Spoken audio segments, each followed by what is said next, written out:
நடிகர் திலகமாக இருந்தால் அவர் எப்படியெல்லாம் பாராட்டி இருப்பார் என்று நினைத்து பார்க்கிறேன். துடித்து கொண்டிருப்போமே அதை சொல்வதா? கையில் காசு இல்லாமல் என்னுடைய நண்பர் கலைஞர் அவர்கள் தன்னுடைய மோதிரத்தை அடகு வைத்து திராவிட முன்னேற்ற கழகத்தை தவிர வேற எந்த கட்சியும் ஆட்சிக்கு வர முடியாது.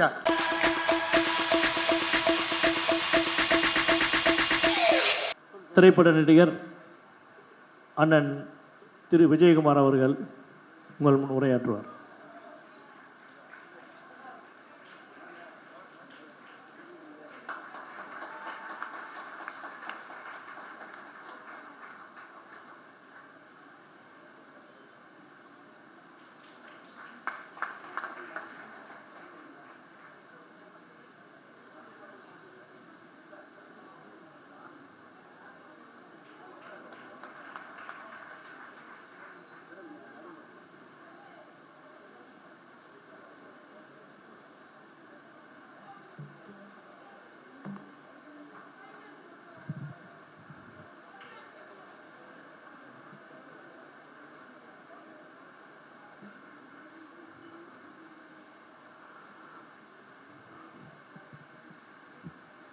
பெரும் மதிப்புக்கும் மரியாதைக்கும் உரிய அறநிலைத்துறை அமைச்சர் பொறுப்பேற்றிருக்கின்ற அருமை சகோதரர் திரு சேகர்பாபு அவர்களே, மக்கள் முதல்வர் மனிதநேய விழாவுக்கு வருகை தந்து சிறப்புரையாற்றிய முத்துக்குமார் அவர்களே, சிநேகன் அவர்களே, மீரா நாகராஜன் அவர்களே, இன்னும் இங்கு உரையாற்ற இருக்கின்ற குன்றக்குடி அடிகளார் அவர்களே, இந்த தொகுதி சட்டமன்ற உறுப்பினர்களே, கழகத்தின் பொறுப்பாளர்களே, இந்த விழாவுக்கு வருகை தந்திருக்கின்ற பெரியோர்களே, தாய்மார்களே, பத்திரிகை நண்பர்களே, தொலைக்காட்சி நண்பர்களே, உங்கள் அனைவருக்கும் என்னுடைய நன்றி கலந்த வணக்கத்தை முதற்கண் தெரிவித்துக் கொள்கின்றேன். இந்த விழாவிலே எனக்கு முன்பாக பேசிய சிநேகன் அவர்கள் வள்ளுவரை பற்றி, கலைஞரை பற்றி, இன்றைய தமிழக முதல்வர் நம்முடைய மதிப்புக்கும் மரியாதைக்குரிய தளபதியார் அவர்கள் குறித்து மிக அழகாக, தெளிவாக, ஆக்ரோஷமாக பேசினார். திராவிட மாடல் ஆட்சி பொறுப்பேற்றிருக்கின்ற நம்முடைய தமிழக முதல்வர் அதே குரலில் இன்னா செய்தாரே ஒருத்தர் அவர் நாடன நிர்ணயம் செய்துவிடல், எவன் எந்த தப்பு பண்ணாலும் சரி உனக்கு மன்னிப்பு, நாங்கள் நல்லதை தான் நினைப்போம், நல்லதை தான் செய்வோம் என்ற ஒரே முதல்வர் நம்முடைய தளபதி அவர்கள் என்று சொன்னால் மிகையாகாது. நம்முடைய அருமை சகோதரர் மாண்புமிகு சேகர்பாபு அவர்களை பற்றி சொல்ல வேண்டும், மேயர் பிரியாவை பற்றி சொல்ல வேண்டும். இந்த கிழக்கு மாவட்டத்தில் எந்த நிகழ்ச்சி நடந்தாலும் அதை மிக சிறப்பாக நடத்தி மக்களுக்கு செய்ய வேண்டிய நன்மைகளையும் செய்யக்கூடிய 2 பொறுப்பாளர்கள் இருக்கிறார்கள். சென்னை மாநகரத்தில் இன்றைக்கு நேற்றைய தினம் நடந்த தமிழ் மகள் நிகழ்ச்சியிலே நம்முடைய சிநேகன் அவர்கள் சொன்னது போல 2000 கல்லூரி மாணவிகள் வந்து சிறப்பான ஒரு நிகழ்ச்சி நடந்ததாக கேள்விப்பட்டேன். அதை போல இந்த பகுதியிலே அத்தனை பேருக்கும் உணவளிக்கின்ற ஒரு சிறப்பான 365 நாள் நிகழ்ச்சியையும் அமைச்சர் அவர்கள் இங்கே நடத்தி கொண்டிருக்கின்றார்கள்.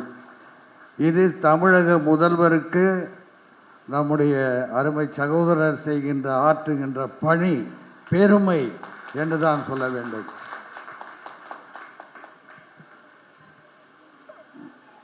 கலைஞர் அவர்களுக்கு நேரு ஸ்டேடியத்தில் வந்து ஒரு பாராட்டு விழா தலைவருக்கு நடந்தது. அதில் நடிகர் திலகம் சிவாஜி அவர்கள் உரையாற்றினார்கள்.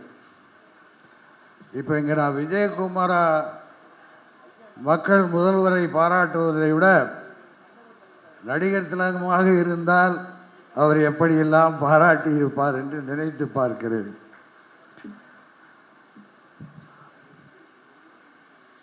அன்றைக்கு நடிகர் திலகம் அவர்கள் நம்முடைய தலைவர் கலைஞரை பார்த்து, எதை சொல்வதையா, தஞ்சாவூரிலே கோயில் குளத்துக்கரையிலே நாம் அமர்ந்து கொண்டு சென்னைக்கு எப்படி செல்வோம் என்று துடித்து கொண்டிருப்போமே, அதை சொல்வதா? கையில் காசு இல்லாமல் என்னுடைய நண்பர் கலைஞர் அவர்கள் தன்னுடைய மோதிரத்தை அடகு வைத்து நாம் இருவரும் சென்னைக்கு வந்தோமே, அதை சொல்வதா என்று பேசினார்கள். அதே மாதிரி நடிகர் திலகம் அவர்களாக இந்த மேடையிலே இருந்தால் எதை சொல்வார்கள் என்றால், என்னுடைய நண்பர் தலைவர் கலைஞருக்கு பிள்ளையாக பிறந்து இன்றைக்கு இந்த அளவுக்கு வளர்ந்து மக்களுக்காக பாடுபடுகின்றே, அதை சொல்வதா? அதை பாராட்டுவதா? எதை சொல்வதையா? பள்ளி பருவத்திலிருந்தே கட்சியோட தொடர்பு கொண்டு அடிமட்ட தொண்டனாக இருந்து தன்னை ஒரு தொண்டனாகவே நினைத்து, கலைஞருடைய பிள்ளையாக நினைக்காமல் ஒரு தீவிர திராவிட முன்னேற்ற கழகத்தின் தொண்டனாக உடன்பிறப்பாக இருந்து வளர்ந்து இளைஞரணி பொறுப்பேற்று வீறு நடை போட்டு தமிழக இளைஞர்களை ஒன்று சேர்த்தீர்களே, அதை சொல்வதா? அதற்கு பிறகு சென்னை மாநகரத்துக்கு மேயராக வந்து சிங்கார சென்னையாக ஆக்கி பல பாலங்களை கட்டி இந்த போக்குவரத்துக்கு இடையூறு இல்லாமல் செய்தீர்களே, அதை சொல்வதா? எதை சொல்வதையா? அது மட்டுமல்ல, தலைவருடைய அரசிலே ஆட்சியிலே நீங்கள் அமைச்சராக இருந்து அவருக்கு உறுதுணையாக இருந்து ஏற்ற பொறுப்பை சிறப்பாக செய்தீர்களே, அதை சொல்வதா? துணை முதலமைச்சராக இருந்து தலைவருக்கு நீங்கள் பக்கபலமாக இருந்தீர்களே, அதை சொல்வதா? திராவிட முன்னேற்ற கழகம் ஆட்சியிலே இல்லாத போது எதிர்கட்சி தலைவராக இருந்து கேள்வி கேட்ட போது உங்களை வெளியிலே அனுப்பி சட்டையை கிழித்தார்களே, அப்பொழுதும் எதையும் தாங்கும் இதயம் அஞ்சான் நெஞ்சன் பட்டுக்கோட்டை அழகிரியை போல துணிந்து பாடுபட்டீர்களே, அதை சொல்வதா? எதை சொல்வதையா? அதற்கு பிறகு 21ஆம் ஆண்டு நடந்த சட்டமன்ற தேர்தலிலே அத்தனை கூட்டணி கட்சிகளையும் ஒன்றிணைத்து தன்னுடைய உடன்பிறப்புகள் தலைவருடைய உடன்பிறப்புகளை ஒன்று சேர்ந்து இந்த தமிழகத்துக்கு சட்டமன்ற தேர்தலிலே வெற்றி பெற்று ஆட்சியை பிடித்து முதல்வரானீர்களே, அதை சொல்வதா? எதை சொல்வதையா?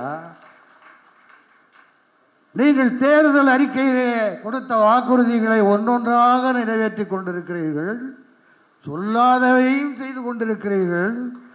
மகளிருக்கு இலவசமாக பஸ்ஸு, மதிய உணவு திட்டம் தான் ஒன்று இருந்தது இது வரைக்கும் இருந்த முதல்வர்கள்லாம். நீங்கள் காலை உணவு திட்டம் மாணவர்களுக்குன்னு ஒன்று புதுசாக கொண்டு வந்தீங்களா, அதை சொல்வதா? எதை சொல்வதையா? நீங்கள் இந்த தமிழுக்காகவும் தமிழ்நாட்டிற்காகவும் தமிழ் மக்களுக்காகவும் செய்த அத்தனை தியாகங்களும் சிறப்புகளும் நிச்சயமாக தமிழ் மக்கள் மறக்க மாட்டார்கள். போற்றுபவர்கள் போற்றட்டும், தூற்றுபவர்கள் தூற்றட்டும், தூக்கி எறிந்து விடுங்கள். அதுதான் முன்னாடியே சொன்ன குரலை, என்ன செய்தாரே ஒருத்தர் அவர் நன்னயம் செய்து விடல். நம்ம குறிக்கோள்லாம் மக்கள் நல்லா இருக்கணும், தமிழ்நாடு நல்லா இருக்கணும், தமிழ் வாழணும். இது தாய்நாடு, தமிழ்நாடு.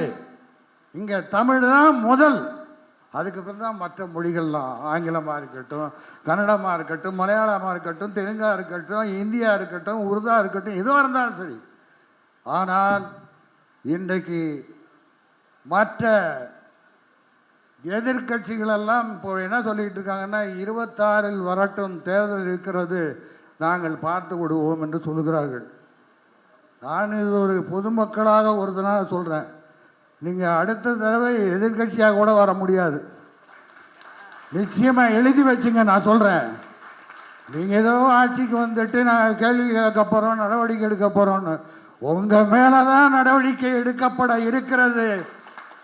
அதற்கு காலமும் நேரமும் வெகு தூரமும் இல்லை. ஆகவே இந்த தமிழுக்காகவும் தமிழ்நாட்டிற்காகவும் உழைத்து கொண்டிருக்கின்ற நம்முடைய தமிழக முதல்வர் முத்துவேல் கருணாநிதி ஸ்டாலின் என்ற தளபதியார் அவர்கள் என்றைக்கும் முதல்வர் தமிழகத்திற்கு அவர்தான். அதாவது தாய் 8 அடி பாய்ஞ்சா குட்டி 16 அடி பாயுங்கன்னு சொல்லுவாங்க. ஆனால் தமிழக முதல்வர் ஸ்டாலின் அவர்களுக்கு பிறந்திருக்கின்ற பிள்ளை உதயநிதி ஸ்டாலின் அவர்கள் 32 அடி பாய்வார். பார்க்கறதுக்கு சின்ன பையனை யாரும் நினைக்காதீங்க.